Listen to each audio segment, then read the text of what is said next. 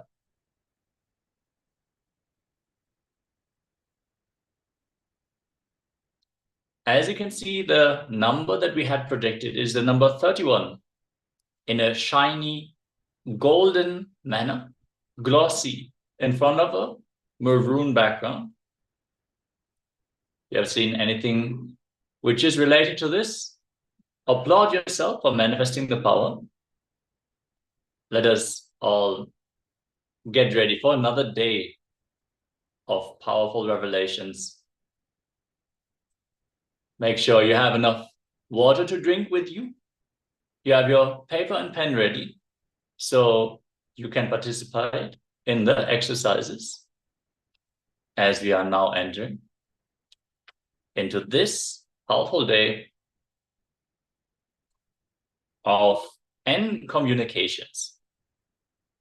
First, before we learn how to speak into other people's listening, let us start at step 1, which is speaking into your own listening. Understand, many times when we have plans, we have ideas, we want to manifest life in a certain way, first thing that happens is that we judge ourselves and we're like, anyways, I'm not going to follow through with this. I'm not that dedicated. I'm not that persistent. Anyways, I'm going to drop it after 2 weeks. Take 2 weeks, 1 day, I'm just going to drop it. This kind of inner chit-chat that is going on, if that makes us lose the will persistence, makes us lose the faith in ourselves. How often does this happen to you? You're unable to train yourself. Knowing something is good, but you're not following it. Or you know something is wrong and you're still continuously doing it.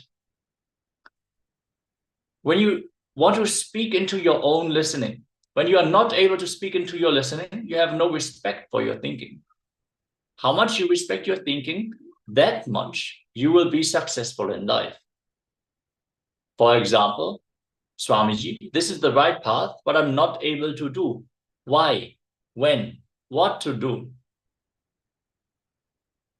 When you speak into your own listening, you will know how to speak into others' listening. Understand, the first barrier we face is our own self-doubt. When our inner chatter makes fun of our ideas and tells us that we are going to fail, that is the first step when we can show the will persistence. If you speak into your own listening, you will be more and more advaitic, more authentic. Speaking into others' listening, you will become more and more expansive. Your ideas and your values, you will be able to transfer them, replicate them through others. Speaking into your listening and others' listening, simultaneous process is not part by part. Both should happen from the powerful complete space. There will not be boredom or tiredness when you speak into your own listening.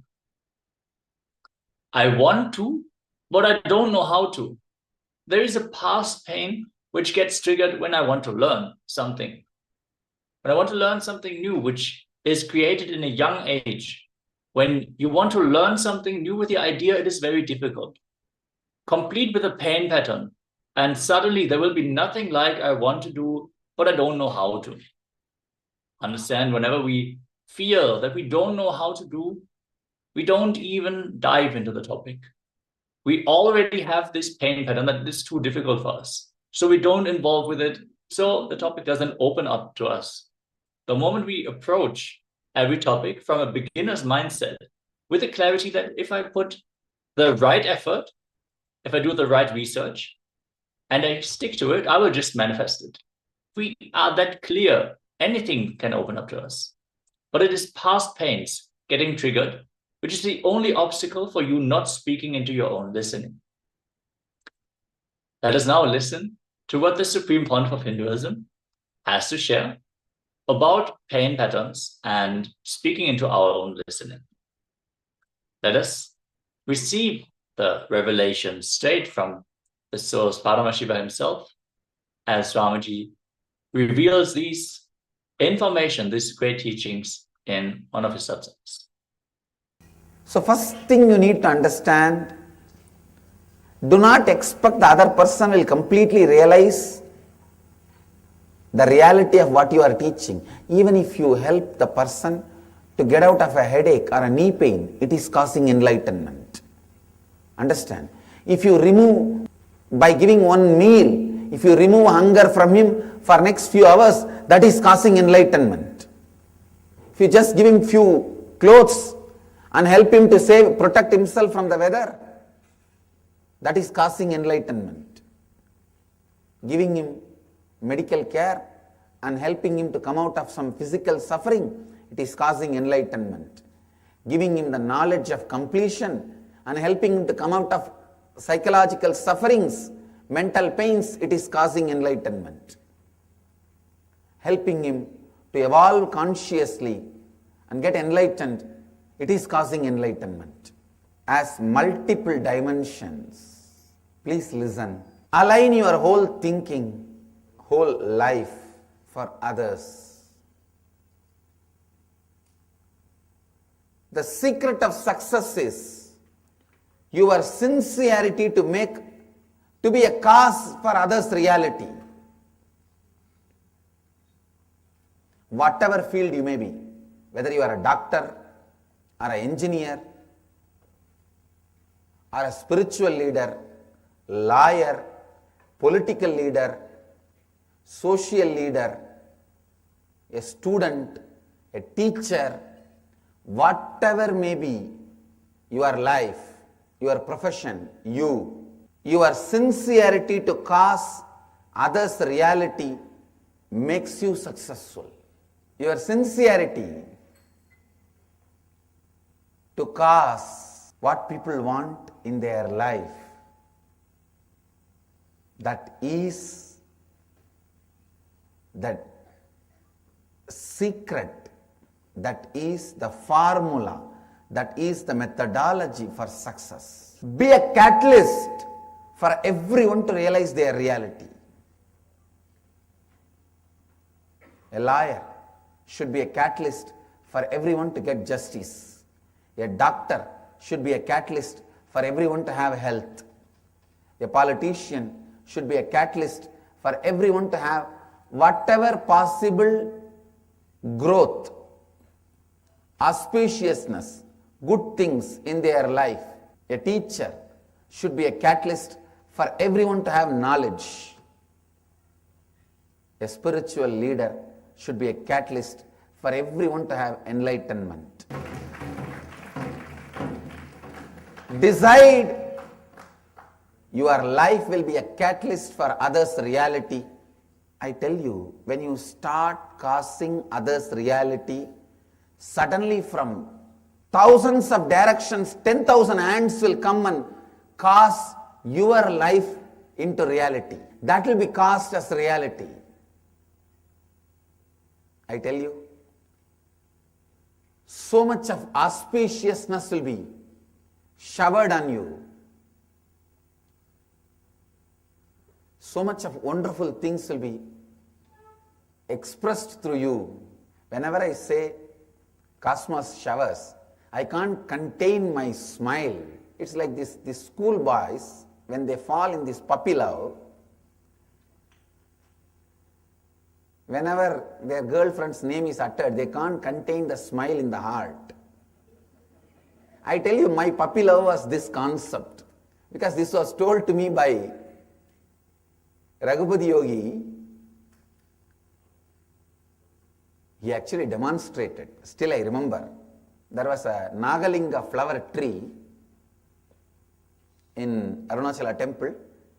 I am so happy that these fellows did not touch the tree. Still the tree is alive, it is there. Still the tree is there in the temple. There is a place called Krittigai Mandapam where Raghupati Yogi used to teach yoga to me and some more students he had. The tree is there next to that Mandapam. He told me, go and tell the tree that you will water the tree every day and you will send your love to the tree for the tree to flower. The tree was not flowering for quite a long time. He told me to do that. I said, okay. I started doing. Maybe it took 1 month. Suddenly one day, when I went there, I saw the whole tree, so many flowers.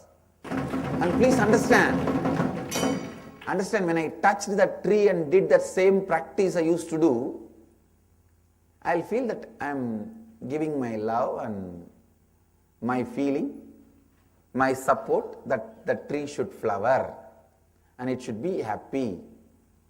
When I touched the tree, I tell you, I have not shaken the tree, and I'm a small boy, I can't shake that whole tree and all.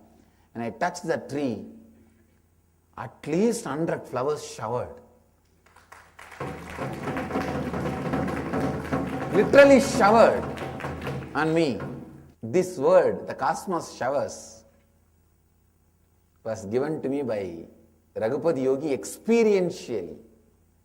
That is why when I utter that word, I can't contain my smile. I tell you, be cause for others' reality. I wanted to repeat this line. Be a cause for others' reality, because being a cause for others' reality is your being the cause for your being. When you are authentically, sincerely cause others' reality, suddenly you will realize that is your cause. As long as you have some hidden agenda, selfish agenda, the fear whether that agenda will be fulfilled or not will always be there in you. Just drop all agenda and decide you will cause only others' reality. After, even if you want to suffer, society with cosmos will say, hey, you cannot be tortured, go, you are not a rowdy. I saw in Tamil movie, there is a comedy scene, one comedian will tell the police, I am also rowdy, take me to the police station, arrest me, put me in jail. They will say, hey, no, you are not a rowdy, you cannot be put in jail, go. Same way, you will tell the cosmos, come on, I am a human being, kill me, torture me, put me in suffering. Cosmos will say, no, you are not. For all that, you are useless, go. Understand? Bring sincerity to the context of your existence. That is where the whole thing boils down. That is where you get the confidence about you. See, not bringing right context to the existence of yourself is self-denial. One side of your heart will tell you, no, let me decide to be authentically, sincerely be cause for others' reality. But the other part of you will tell, no, if you are that sincere, people will cheat you, exploit you. As if you have something to lose. You don't have anything other than this stinking 6 feet body. What else is there for you to lose? And that foolish, stupid plans and projects you have grown in that 6 feet body without having intelligence and responsibility. Only those things are left. I tell you, decide to bring authenticity to the cause of your existence. Why you exist? What is the context from which you want to operate? Bring sincerity into that. Whatever incompletions your mind brings out, no. If I start causing others' reality, they will exploit me, my time will be wasted, and maybe they will try to cause harm to me. Whatever incompletion comes up, understand as early as possible those incompletions is not going to bring any fulfillment to your life, and complete with them. They will only be distracting and destroying you. The earlier you understand, better for you. Those incompletions which does not allow sincerity into the context of your existence is self-denial. Atmahadya. In Sanskrit, there is a beautiful word, Atmahadya. This same word is used for suicide also. I'll expand why. Suicide is not just killing your body, making you useless for yourself and others also is suicide. So first thing you need to do, authentically listen to yourself. That is the basic survey you need to do. It is a Purva Bhaksha you need to do for your life. The Purvanga you need to do.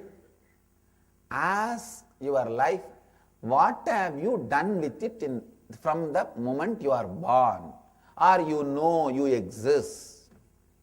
Usually between the 0 to 3, that is the age, you start remembering you exist. You start realizing you exist.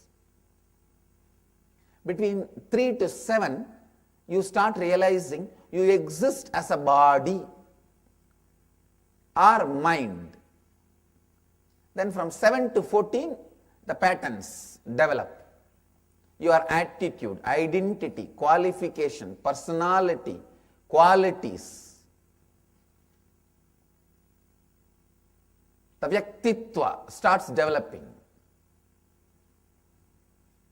The first thing, listen to yourself authentically. What have I done with my life from the moment I know I exist? Is it looking a big mess, or is it looking little mess, little bliss, or is it looking little mess, lot of bliss, or is it looking lot of mess, little bliss? First take a stock. And one more thing, when you take stock, don't believe what your mind says. I am only telling listen to the mind. I am not saying believe your mind. Authentically provide listening. Let your mind cry and tell all the sob story. Conduct a TV serial. 10 years before, that fellow poked me here, this boy poked me here, and my friend put that pencil on my body, this girl took away my chappal. Let your mind tell everything, nothing wrong. Everything your mind sings, listen authentically. I am not asking you to believe, and same way I am not saying don't believe. Don't pass any judgment, it is right or wrong. Just listen. By just providing authentic listening to you, you will melt down the deep depressions created by your own incompletions with you. I tell you, just sit and listen to you. Provide authentic listening to yourself. Our banyan tree and Vaidya Sarovar, these two are the best place. For completion, go to Kalabhairava. For authentic listening, go to banyan tree.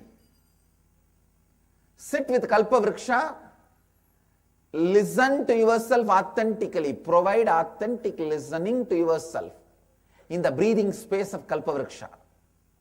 Takes at least some.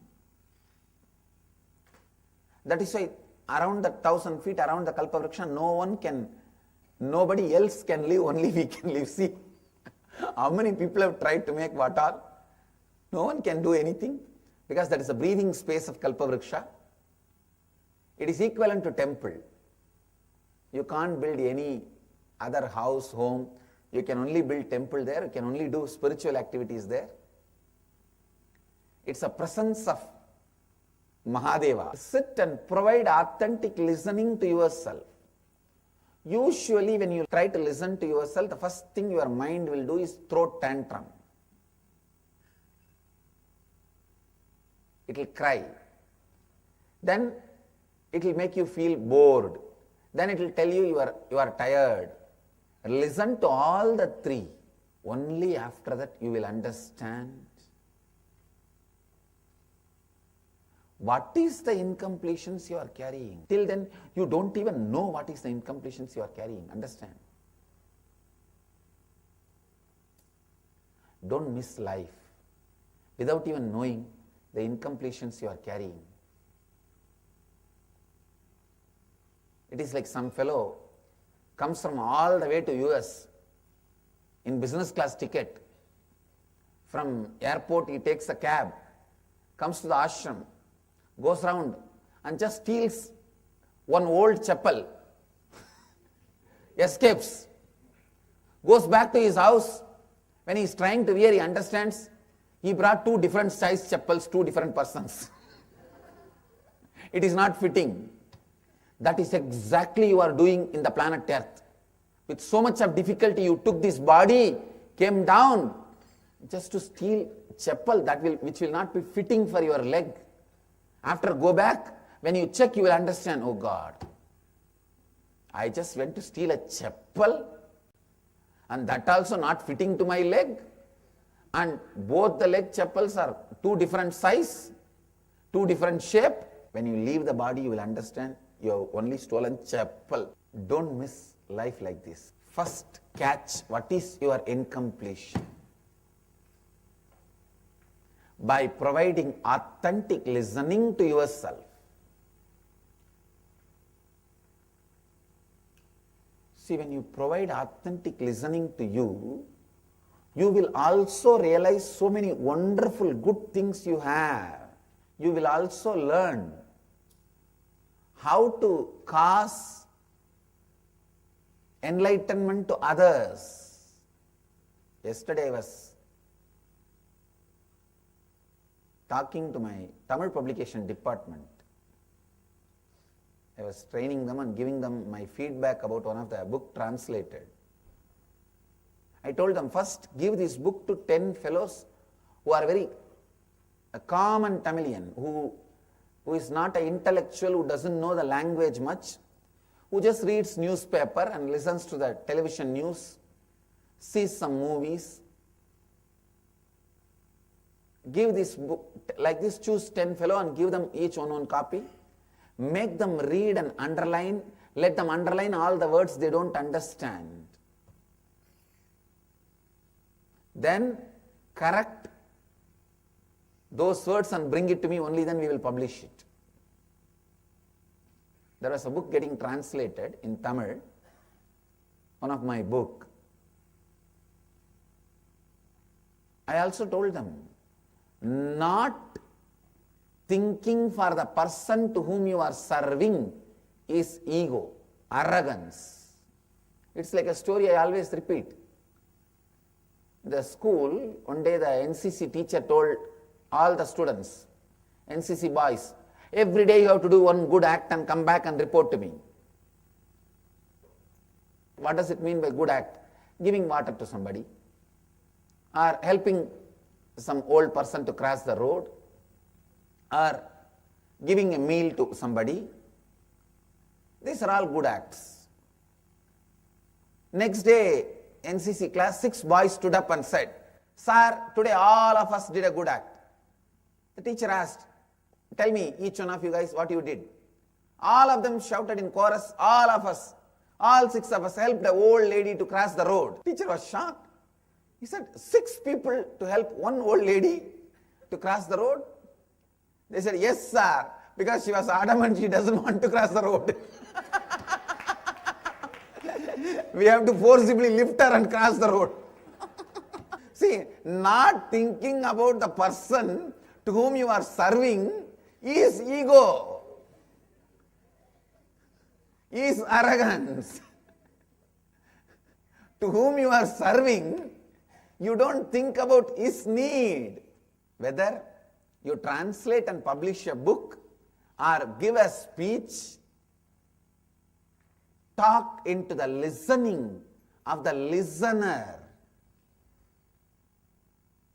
You will learn that only if you provide authentic listening to yourself. Be sincere about listening to yourself. I tell you, that's the most joyful spiritual practice I have done. Listening to myself. I'll sit in the banks of Ganga, not a few hours, day in and day out. Sun will rise and fall. Moon will rise and fall. I'll just sit. If the sun comes out of the Victoria Hall, I used to sit in the banks of Ganga in Calcutta, the place called Telghat in Howrah, just opposite. The other bank, that side of the bank is the Victoria Memorial. If the sun comes out of the Victoria Memorial, I know it is daytime. If the moon comes out of the Victoria Memorial, I know it is night time. That's all. Day in and day out I used to sit. I tell you, suddenly I realized, just like many things floating on the Ganga, thoughts are floating on me, but neither the things floating corrupts, pollutes Ganga, nor the thoughts floating in me corrupts or pollutes me. Provide authentic listening to you, you will understand your sufferings are not your sufferings because you are suffering. Listen. Just provide authentic listening to yourself. Mahadeva is here in this campus in the form of living banyan tree. Please understand. All over the world, in any temple, he is only in the jata, in the matter, he lives as a consciousness. Only we have Chaitanya Vigraha, a living Vigraha, a living deity, the Kalpavriksha. Mahadeva is here as a juice of that banyan tree, as the leaf of that banyan tree, as the branch of that banyan tree. His intense presence. So just sit and provide authentic listening to yourself. I tell you, nothing else is required other than providing authentic listening to yourself for you to achieve self-completion. For your self-completion, swapurnatva, nothing else is required other than providing authentic listening. Essence of this year's, whole year's satsang, and essence of today's satsang, both put together. The essence of essence is provide authentic listening to yourself.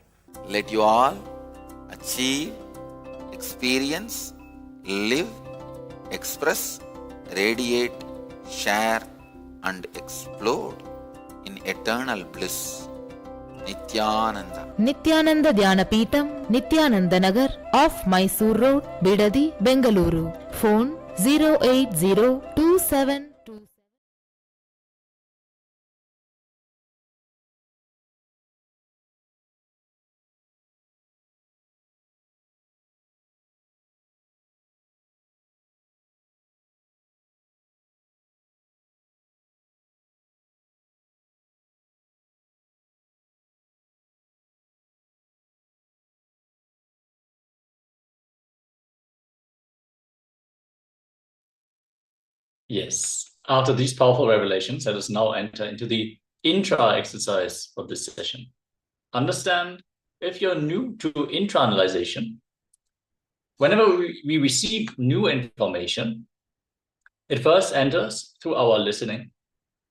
And when we then apply it to the thinking processes that are already active in us, then we are able to bring it into our depth cognition and radiate it, live it actively. So let us now apply what we learned through an exercise. Whatever triggers past pain patterns and still has power over you, pen them down. Pen down what is the first incident that triggered this pain, and then relive to relieve each of the incidents. Understand this is an elaborate process, so take your time with this. Go into every pain that you feel still has control over your life. Understand, whenever we carry the pains from the past and we keep them alive in us, we give away our control, we give away our conscious power over manifesting what we want in our life. These so-called incompletions are the hangovers from the past, sitting in our presence and deciding what is going to be the future that we are manifesting. So let us enter into the exercise.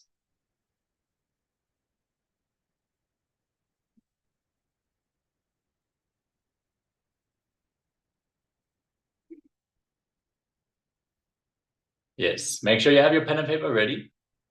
And let us now enter into this exercise.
Yes.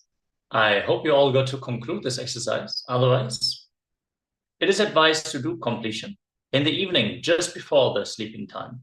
You take a few minutes every day and complete what you experience throughout the day. You will be able to sleep deeply without any resistance, any internal conflicts about the day, waking up in the pure space. Let's now enter into the next segment, where we are going to learn what is karma. The attitude, the bhava, which forms the basis for the way you connect with life and with the world, is the same attitude which forms the basis for the way you connect with yourself. This is what is called karma in the Vedic tradition. Just let us now understand that karma is a collection of unfulfilled experiences. Karma is any action which has not reached its perfection in you. When action reaches perfection, it liberates you and it disappears from the cosmic ocean. Action is like a ripple effect. When it reaches the boundary, it disappears. Any ripple effect which reaches the boundary disappears. Karma is action which has not reached its extreme, which has not seen the end or which has not seen perfection.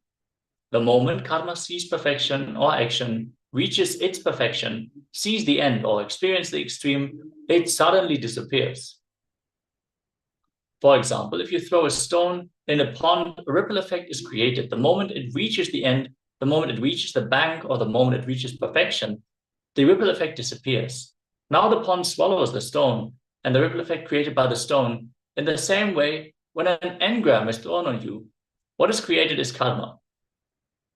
An engram is a mental pattern that remains with you until you complete it. When that reaches its perfection and its extreme end, karma is liberated from you and you are liberated from the karma. Karma is a collection of unfulfilled experience. For example, if you are hiding some strong anger about your parents, your sister, or your family members, that is karma. There is a very beautiful verse in the Ishavasya Upanishad. Om Purnamada Purnamidam Purnat Purnamudachyate Purnasya Purnamadaya Purnameva Vashishyate. From the whole came the whole. If you remove the whole from the whole, yet the whole remains. By the very nature we seek the wholeness. By very nature we seek fulfillment in anything we do. Whether it is eating, drinking, jumping, reading, talking, sleeping, or meditating, in any activity that we engage, our being yearns to completely experience the activity and to be fully involved in it. A small story. A man was traveling by cab to the airport. The cab driver was driving very fast, even around corners and sharp turns. The passenger was getting terrified with his driving. Finally, the cab driver, seeing the terrified passenger, said, "Why don't you do what I do when I take turns? Just shut your eyes." How much karma do you carry? When you are not completely aware and involved in the action you are engaged in, your being remains unfulfilled in that experience. The unfulfilled experience remains inside you and keeps pulling you to do the same action again and again with intensity to fulfill it. That is karma. Understand, until you completely experience it, until you completely perform the action, or you intensely complete it, it will come back to you. Karma is the collection of unfulfilled experiences that stay in us and constantly pull us to fulfill them. Anything we do and experience intensely and deeply will always leave our system. It will liberate us. Any experience that we did not go through completely, through which we did not have complete fulfillment, that did not get our full energy, attention, and awareness, remains inside us as karma. Even though one carries some karma, basically that individual is complete fulfillment, wholeness. So any karma that has not been fulfilled cannot rest inside for too long. It will try its best to fulfill itself. It will drive again and again to go through the same activity so that it can be fulfilled. Any desire, any experience which has not become complete in an individual system will remain as karma and push again and again to make one go through the same experience until it is fulfilled. In life, one continuously takes decisions. These decisions are not only for the major events in an individual's life. Even the words that one talks continuously, the thoughts that one harbors continuously, is the individual's own decision. All individual thoughts, words, and actions collectively contribute towards the individual's karmic baggage, because none of them give the rise to fulfillment. Our own thoughts, words, and deeds become our karma and drive us to reach fulfillment in some way. The totality of all past decisions is your present moment. Now, applying the same logic, the totality of your present decisions will be your future. This is the essence of karma theory.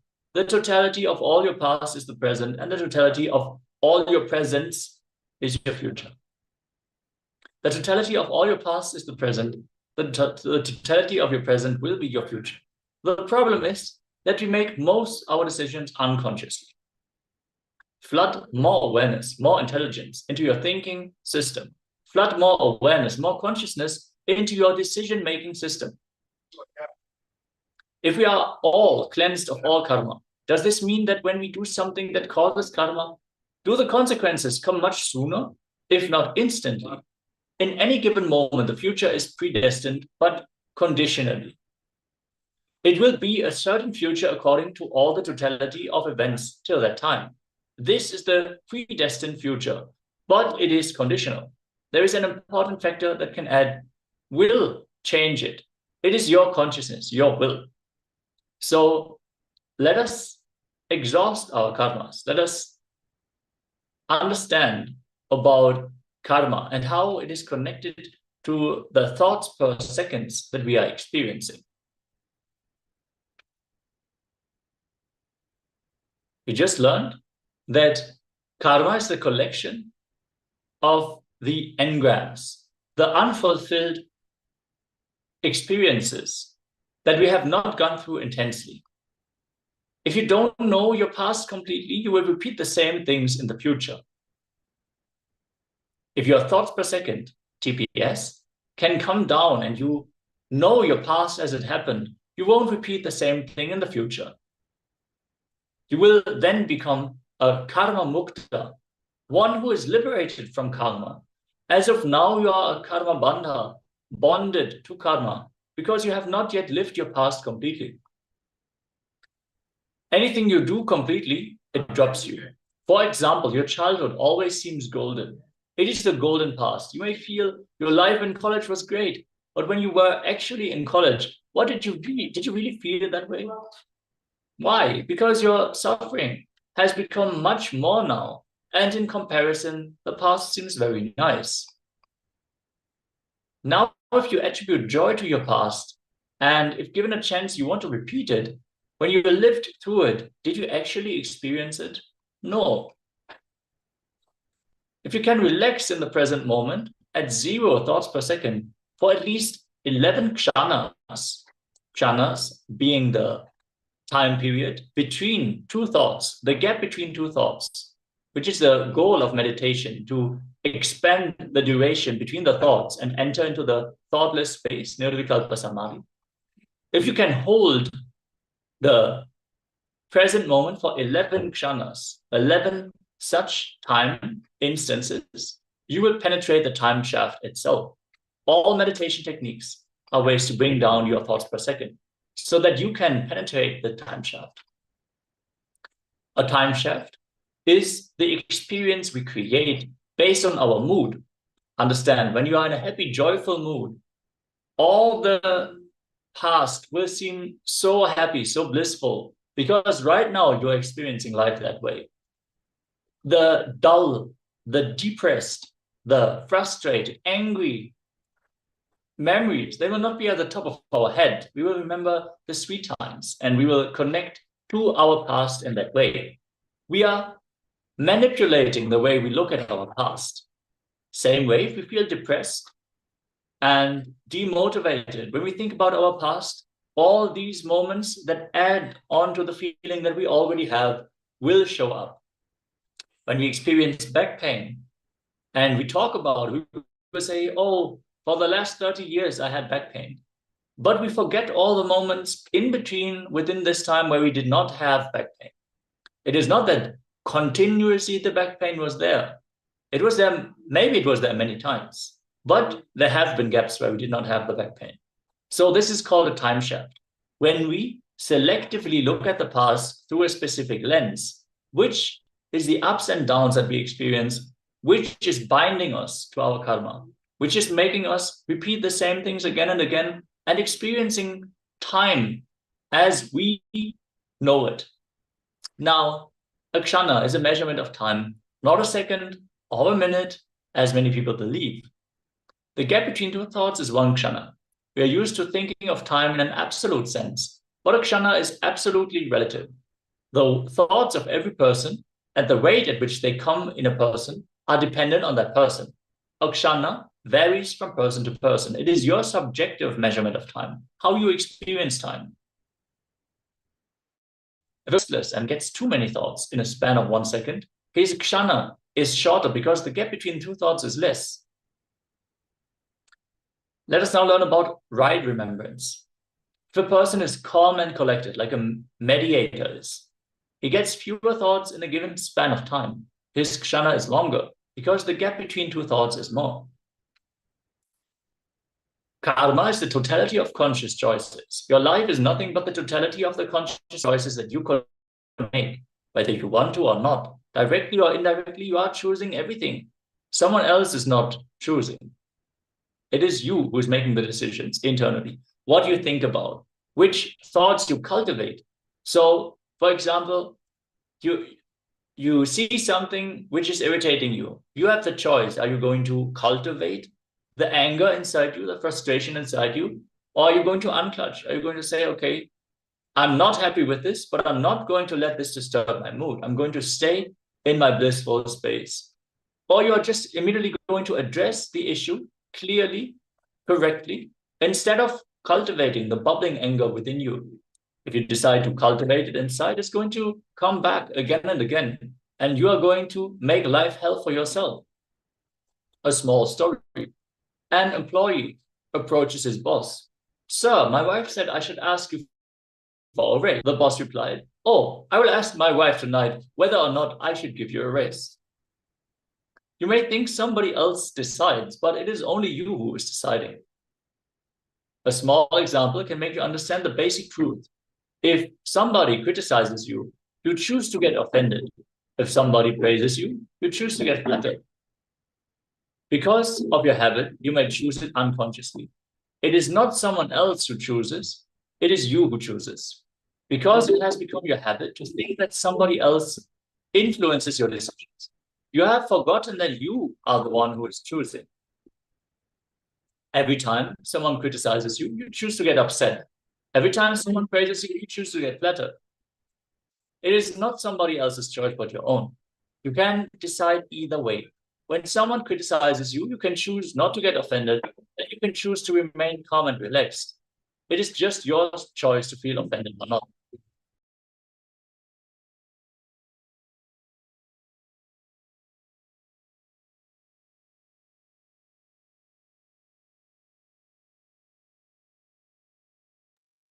All your continuous choices, every minute, put together, decide your life. If you don't decide, and if you allow incidents to decide your life, you go into a mode of paralysis. Our lives as of now are nothing but paralysis.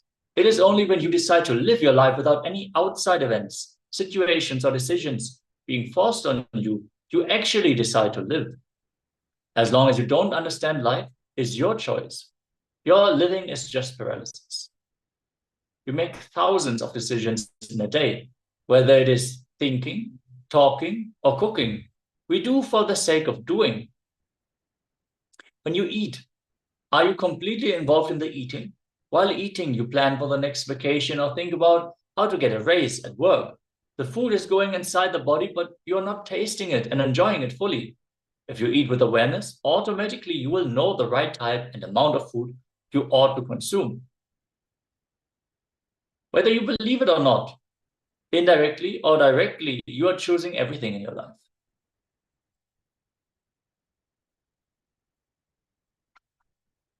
If somebody criticizes or insults you and you choose to get offended, if somebody praises you, you choose to get flattered. Understand, you can decide to respond differently. For example, when someone criticizes you, you can choose not to get offended. You can choose to remain calm, relaxed, and collected. It is your choice to feel offended. Let us now listen to a sharing about the supreme wonder of Hinduism, as we are going into the depth understanding of karma and the thoughts per second, how it is all connected.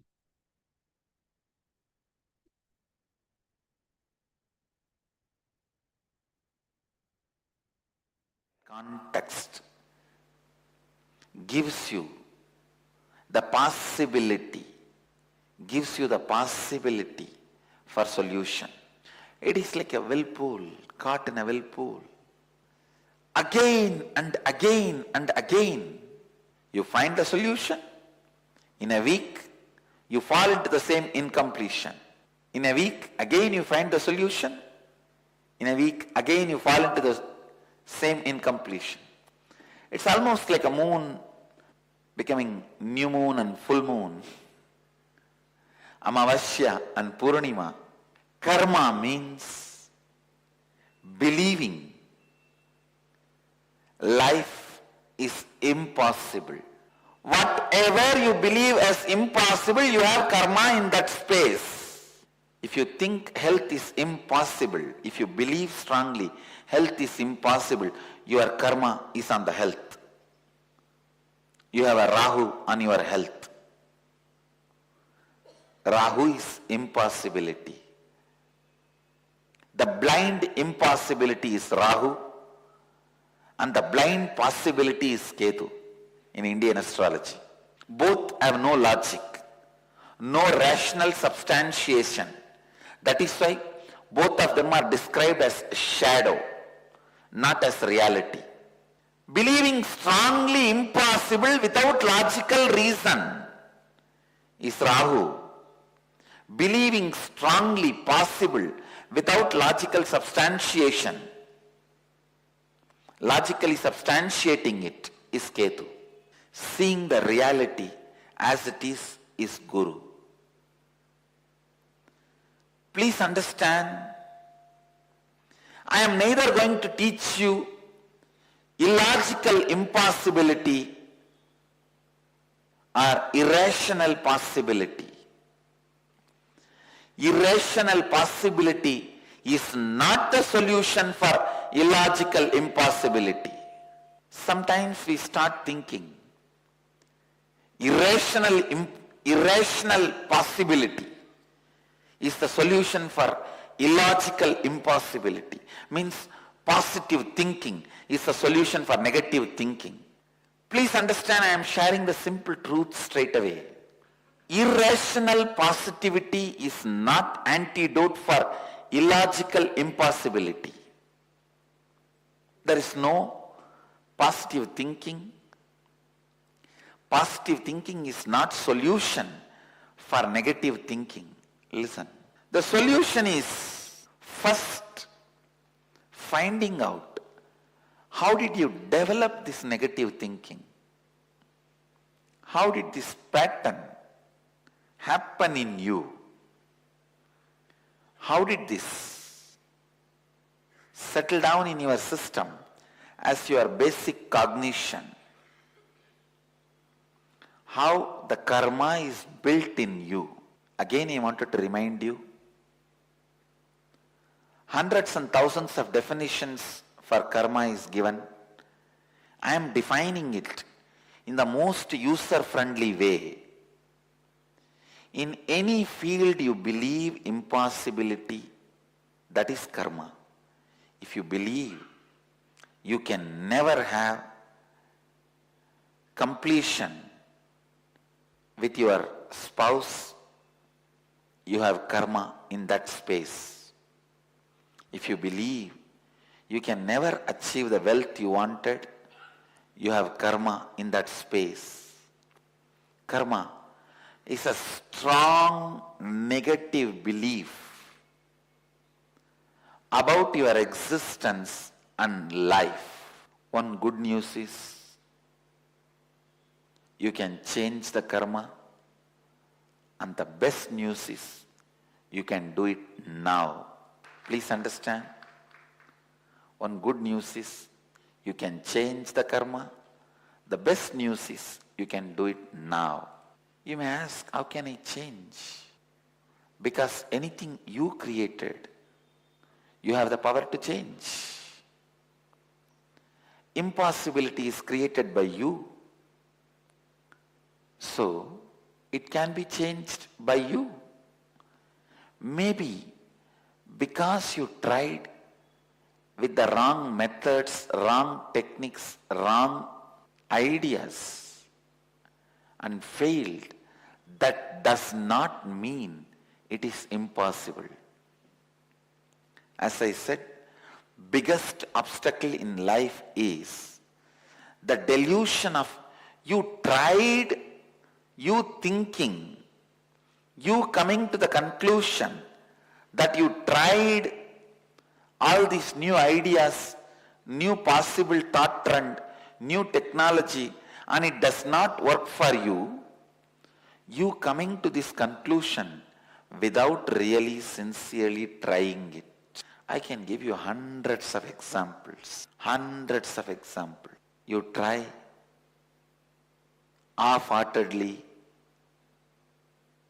some new method in a challenging way. Please understand, that is the most funny thing.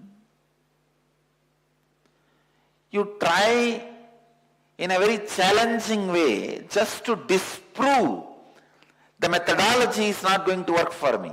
That is the most funny thing. I have seen when people try to put their questions. See, whenever people put their questions out of seeking, I am always available to answer. I am always available to share. But sometimes people try to challenge to establish their supremacy over what I am teaching or what I am sharing. Even in the Kalpatar Darshans, many times I have seen people come and ask me, you teach whatever space we create will become reality. Now I am creating a space. I want $100 million every month. Will it become reality or what? Means you are already so sure it will not become reality, and you are trying to establish the supremacy of you by challenging what I am sharing. So naturally, when you have decided it is not going to become reality, I say tathastu and it will not become reality, that's all. Understand? Just to challenge the science and establish your supremacy of impossibility. When you throw a question or when you try to establish an irrational debate, people who don't even know they are irrational but living in irrationality, thinking that is rationality, are only called atheists. Please understand, I am defining atheists. Making irrationality as the rationality of their existence is atheism. Understanding how you wrote your past and why you wrote the way you wrote. If your past is filled with so many impossibilities, why you wrote your past with so many impossibilities? Please understand. Don't ever think your past was dumped on you. No. Don't ever think your present is dumped on you. No. Don't ever think you have no power over your future. Your future will be dumped on you. No. Your past was conscious choice. Maybe you have forgotten why you chose the way you chose. why you wrote the way you wrote. Understand, I am not at all insensitive to your suffering. Please don't feel I am insensitive to your suffering. No, I am neither oversympathetic nor insensitive. I am looking at your suffering as reality. Neither insensitive nor oversympathetic. I am looking at your suffering as reality. I just want you to know what you wrote as your past is your decision. Maybe you forgot why you chose that. Or you chose that without understanding the side effects and after effects of it. You chose your past without completely taking the responsibility for it. Let's look in why we wrote what we wrote. Why we create certain patterns in our life the way we create. Sometimes people come and tell me, Swamiji, every time I am successful in a business, the moment profit starts coming, I just leave the business and move to something else. And struggle. Build. The profit is about to come. Again I leave that business and move to next. Why? People come and ask me. Please understand, maybe you started enjoying the struggle more than the life of smooth flow or success.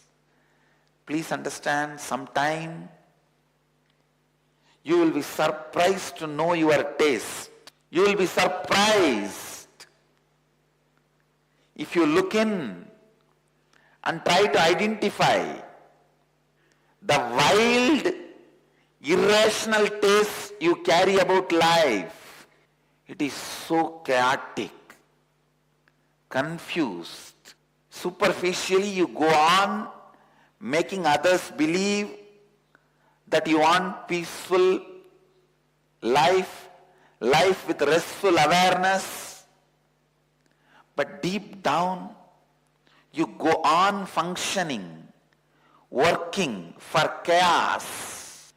Deep down you go on choosing, deciding, acting for chaos.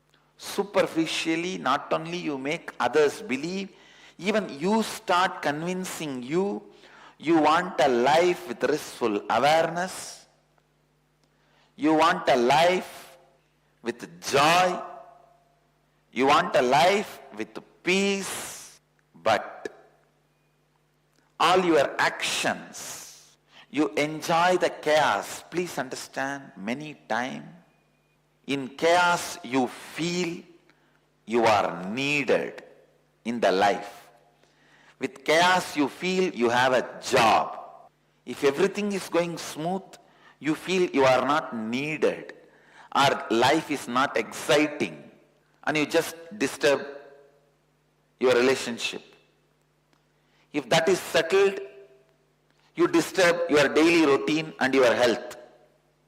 If that slowly settles down, you disturb your mental peace and create chaos. If that settles down, you are ready to create chaos in some other dimension of your life. So you need to spend little time with you.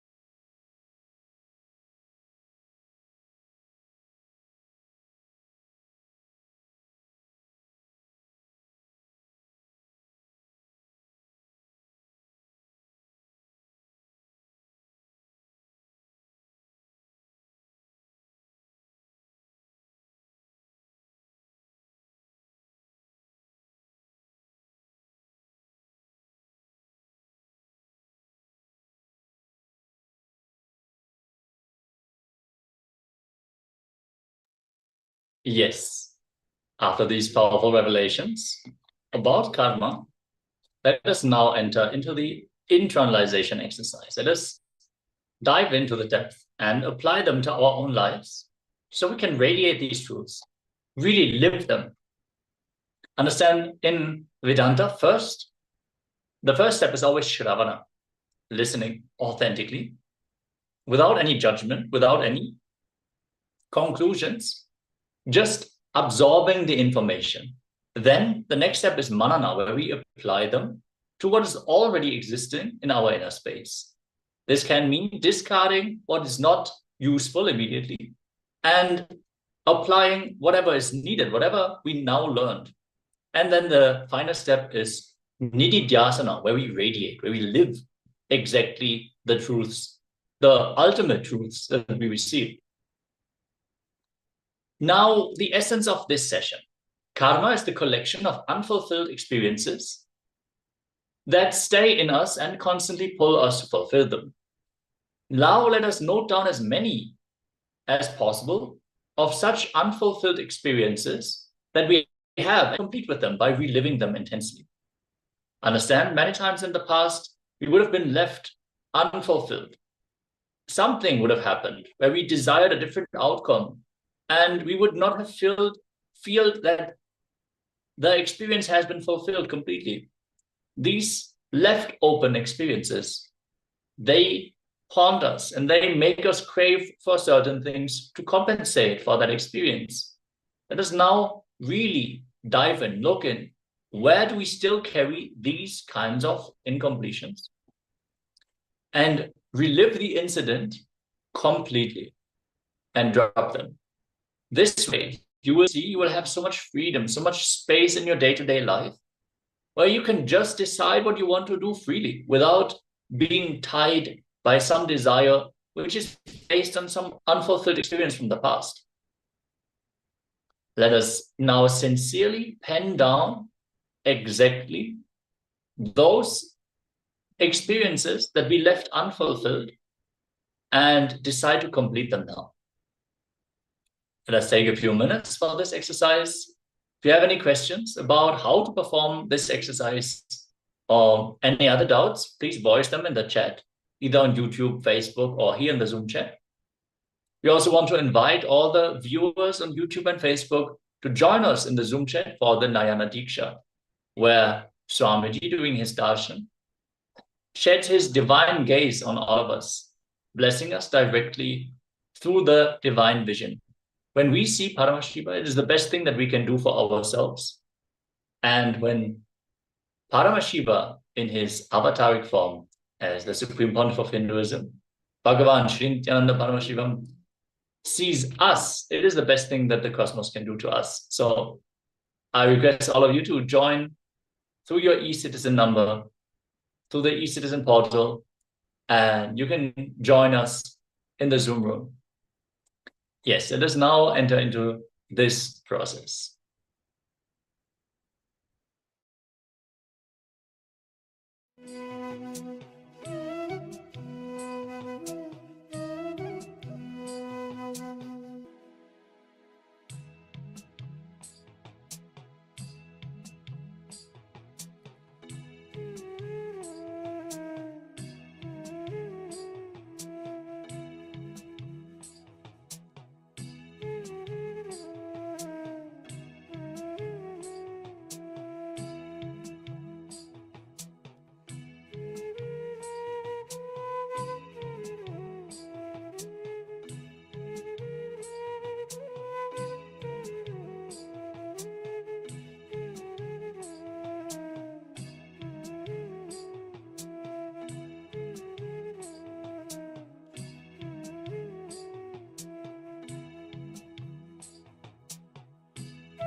Yes, with this, we come to the conclusion of this exercise.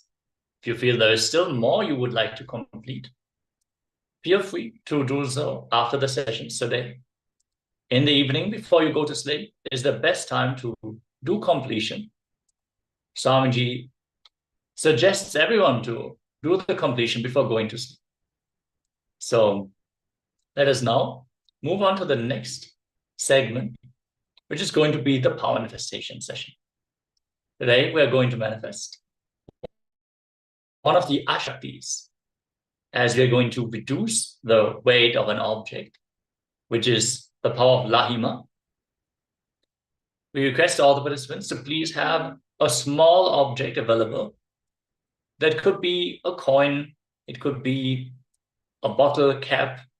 You can take any small fruit, a stone, anything that you can easily hold in your hand. If you have a kitchen scale available, that would be optimal, so you can measure the weight precisely. Otherwise, there's also the option of having a weight scale estimation app. You can install that on your phone.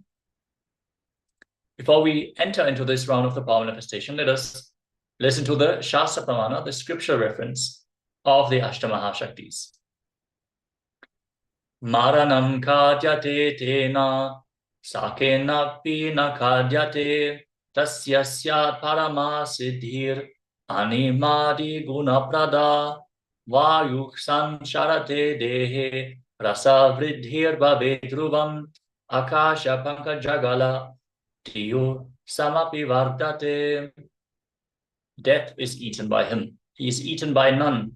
He manifests the highest powers such as the anima, lahima, mahima, etc. The vayu, wind energy, moves equally throughout his body. The juices of his body also are increased. Rasa vritti. The nectar exuding from the ethereal lotus, akasha pankaj, also increases in him. Yes, beautifully, this describes how manifesting these Ashtamahashaktis, these great powers, is a rare happening. And the great things that happen to your body when you start performing these powers. So what a blessing that Swamiji is making us manifest these powers as a Shakti, where we just connect to him in oneness, and simply the powers manifest without any effort from our side. Requesting all the participants to please settle down, take note of the weight of the object, as we are now going to reduce the weight. You can declare a number, how much you want to reduce the weight. For example, you take an apple, which is like 150 grams, and you say, okay, I'm going to reduce the weight of this apple by 10%, 15 grams. So you write this down. First, you measure the exact weight of the apple, then you make your declaration how much it should shift, and then let us get ready for the power manifestation. Now, sit cross-legged on the floor, optimally in Padmasana. If you cannot sit on the floor for any means, or you cannot perform the Padmasana, you can also sit on a chair with your head, neck, and spine in a straight line. Visualize Paramashiva has come down as Bhagavan Nithyananda Paramashivoham from KAILASA. Remember Paramashiva in your third eye. Sit with this powerful cognition and meditate on it. Think intensely. You are Nithyananda Paramashiva. Anything else you think as your identity is delusion. Drop it. You are Nithyananda Paramashiva. Nithyananda Paramashiva. Absolute unclutching to experience the state of Paramashiva. Complete completion to experience the space of Paramashiva. Oneness to experience as powers of Paramashiva. Intensely vibrating in Ajapa Japa. Om Nithyananda Paramashivoham. A deep feeling connection with Bhagavan to experience the being of Paramashiva. Let us now turn on the video recording and manifest the power of Lahima. Chant the Mahavakya intensely. Om Nithyananda Paramashivoham. Om Nithyananda Paramashivoham.